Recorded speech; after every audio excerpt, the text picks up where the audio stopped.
आपने कभी नोटिस किया है कि हमारा खाने के साथ जो रिश्ता है वो कितना अजीब सा है?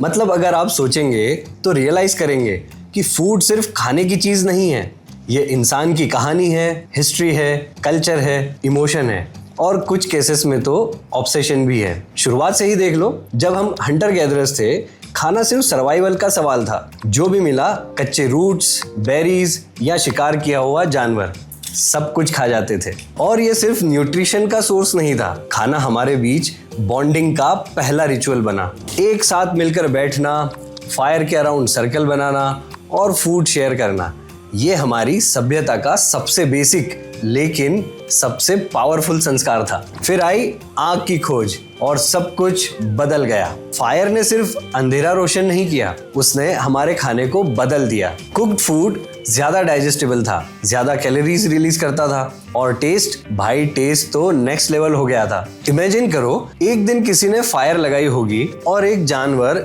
शायद बाय मिस्टेक उस आग में गिर गया होगा। थोड़ी देर बाद एक अजीब सी खुशबू उठी होगी और तब किसी ने बोला होगा, भाई ये क्या स्वाद आ रहा है, ट्राई करें। और बस वहीं से रोस्ट मीट का इन्वेंशन हुआ। ये सब सुनने में फनी लगता है, लेकिन इसका असर प्रोफाउंड था। फायर ने हमारे डाइजेस्टिव सिस्टम को इवॉल्व किया, च्यूइंग का टाइम कम हुआ, ब्रेन साइज बढ़ा और ग्रेजुअली फूड के अराउंड सोशल सिस्टम फॉर्म होने लगा। आग के आसपास बैठ के स्टोरी सुनना, कुकिंग करना, ये सब रिचुअल्स बन गए। इसीलिए कहते हैं food isn't just fuel, it's foundational. फिर एग्रीकल्चर शुरू हुआ, लोग फसल उगाने लगे और जब फार्मिंग आई तो हमारे रिलेशनशिप विद फूड में एक बहुत बड़ा चेंज आया। एग्रीकल्चर से सरप्लस प्रोडक्शन हुआ, मतलब पहली बार ह्यूमन के पास ऑप्शन थे। अब खाना सिर्फ सरवाइव करने की चीज नहीं थी, बल्कि सोशल स्टेटस और कल्चरल आइडेंटिटी का सिंबल बन गया। एंशिएंट इंडिया का एग्जाम्पल ले लो। वैदिक काल में आयुर्वेद ने खाने को 3 कैटेगरीज में डिवाइड किया, सात्विक, राजसिक और तामसिक। सात्विक मतलब शुद्ध और सिंपल, राजसिक मतलब तीखा, मसालेदार और एनर्जेटिक, और तामसिक मतलब हैवी, डल और सुस्ती लाने वाला। ये सिर्फ न्यूट्रिशनल नहीं था, स्पिरिचुअल और फिलोसॉफिकल डिवीजन भी था। मतलब हमारा खाना स्पिरिचुअलिटी से भी जुड़ गया था। लेकिन यही कैटेगराइजेशन आगे जाकर एक सोशल और कास्ट बेस्ड इशू बन गया। क्या खा सकते हो, क्या नहीं खा सकते, ये आपकी कास्ट डिसाइड करने लगी। अपर कास्ट को प्रिविलेज्ड डाइट्स मिलने लगे, शुद्ध, सात्विक, बढ़िया खाना। लोअर कास्ट को कई खानों से रिस्ट्रिक्टेड कर दिया गया। ये एक ऐसा चेंज था जिसने हमारे खाने के साथ रिश्तों को कॉम्प्लिकेटेड बनाया। खाना सिर्फ खाना नहीं रहा, एक आइडेंटिटी बन गया और आइडेंटिटी पॉलिटिक्स का शिकार भी हो गया। फिर आए फिरंगी, उन्होंने इंडिया को कॉलोनाइज किया और इंटरेस्टिंगली हमारे खाने को भी। चाय, जो आज इंडिया की नेशनल ड्रिंक जैसी है, एक्चुअली ब्रिटिशर्स की देन है। मतलब सोचो, चाय से पहले इंडिया में बेवरेजेस का कंसेप्ट अलग था। एक रिसर्च कहती है कि प्रोसेस शुगर का कंजम्पशन कॉलोनियल एरा से लेकर अब तक इंडिया में 500% तक बढ़ गया है और ये हमारे मॉडर्न हेल्थ क्राइसिस का एक बड़ा रीजन भी है। क्या आप ऐसे इंडिया को इमेजिन कर सकते हो जहां पर चाय ही ना हो? और क्या ऐसी चाय को इमेजिन कर सकते हो जिसमें शक्कर ही ना हो? देखा जाए तो फूड हिस्ट्री सिर्फ खाने की हिस्ट्री नहीं है, ये पॉलिटिक्स की हिस्ट्री है, इकोनॉमिक्स की हिस्ट्री है, आइडेंटिटी की हिस्ट्री है। ओवरऑल इंसान और खाने का रिश्ता शुरू से ही कॉम्प्लेक्स रहा है, कभी सर्वाइवल, कभी कल्चर, कभी स्पिरिचुअल, कभी पॉलिटिक्स। ये रिलेशनशिप हमारी ह्यूमन हिस्ट्री की स्टोरी भी है और हमारी पर्सनल स्टोरी भी। और आज के मॉडर्न इंडिया में ये रिश्ता और भी ज्यादा कॉम्प्लिकेटेड बन गया है। तो आज हम इसी रिलेशनशिप को डिकोड करेंगे और समझेंगे कि आखिर ये रिश्ता ऐसा क्यों है और हम इसे इम्प्रूव कैसे कर सकते हैं।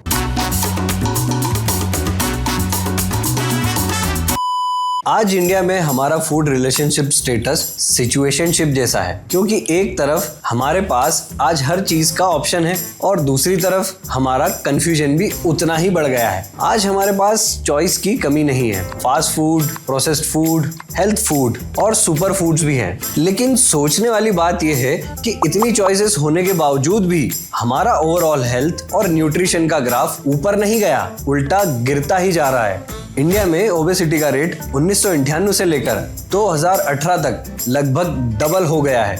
मतलब जो भारत कुछ डिकेड्स पहले तक मेल न्यूट्रिशन और स्टारवेशन से लड़ रहा था, वही भारत आज ओबेसिटी लाइफस्टाइल डिसीज से भी लड़ रहा है। लेकिन ये सिर्फ ओवर ईटिंग का प्रॉब्लम नहीं है, ये मॉडर्न इंडियाज डिस्टॉर्टेड ईटिंग की कहानी है।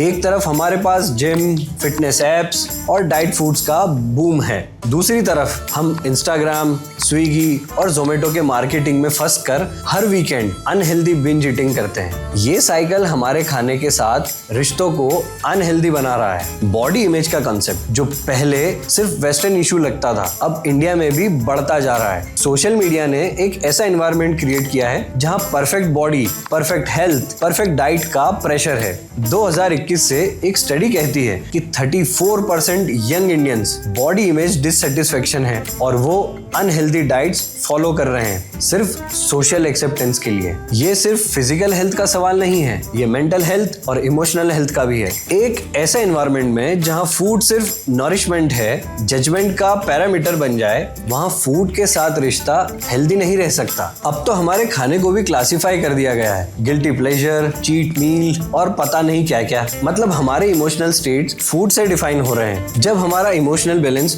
फूड के कंट्रोल में है तो रिलेशनशिप तो कॉम्प्लिकेटेड ही होगा। ओवरऑल मॉडर्न इंडिया में फूड के साथ हमारा रिश्ता न्यूट्रिशन और एंजॉयमेंट से ज्यादा कंफ्यूजन और गिल्ट का हो गया है। और ये चेंज एक ऐसा इशू है जिसपे हम बात करने से घबराते हैं क्योंकि ये सोशल और कल्चरल टेबूज से जुड़ा है। पर अगर हम ये रिलेशनशिप ठीक करना चाहते हैं तो पहले समझना जरूरी है कि ये रिलेशनशिप अनहेल्दी कैसे बना और इसे ठीक कैसे किया जाए। पर इस रिलेशनशिप को ठीक करने के लिए हमें सच का सामना करना होगा। जो फ्रूट्स और सब्जियां हम आज खा रहे हैं, उनका टेस्ट, उनका न्यूट्रिशन सब कुछ आर्टिफिशियली टेलर किया जा रहा है। कई बार तो आम, तरबूज या सब्जियों को केमिकल इंजेक्शन से पकाया जाता है ताकि वो जल्दी बिक जाए, ज्यादा चमकदार दिख सके और आर्टिफिशियली मीठा लगे। लेकिन अब टेस्ट तो लगभग सब में सेम बन चुका है, ब्लेंड और सोलनेस। 2019 की study by the Indian council of agricultural research ने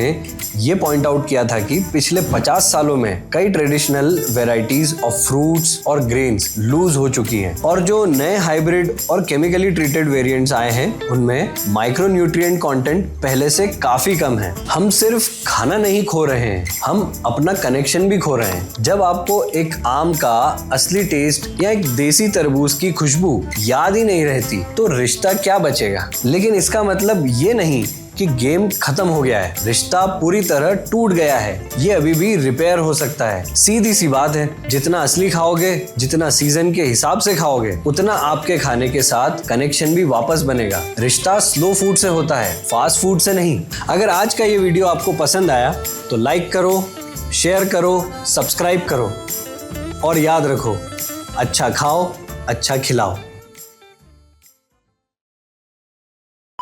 इमेजिन करो एक दिन किसी ने फायर लगाई होगी और एक जानवर शायद बाय मिस्टेक उस आग में गिर गया। थोड़ी देर बाद एक अजीब सी खुशबू उठी होगी और तब किसी ने बोला होगा, भाई ये क्या स्वैग आ रहा है।